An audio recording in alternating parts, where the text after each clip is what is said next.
The 16th of September this week was Owain Glyndŵr Day. Owain Glyndŵr is particularly worth recognising this year as Wales is quite literally on the march.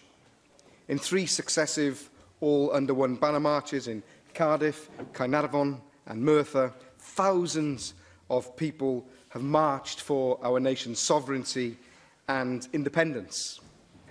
I was proud to take part in 2 of the marches in Cardiff and Caernarfon. Such great atmospheres of hope and optimism about building a just and free Wales.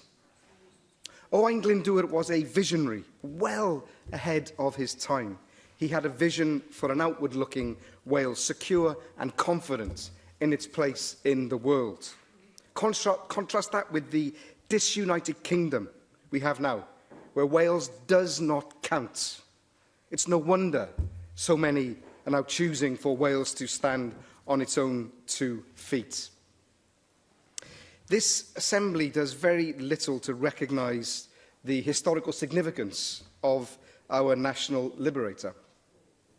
But I know that this will change when this institution becomes the sovereign parliament of a Welsh state.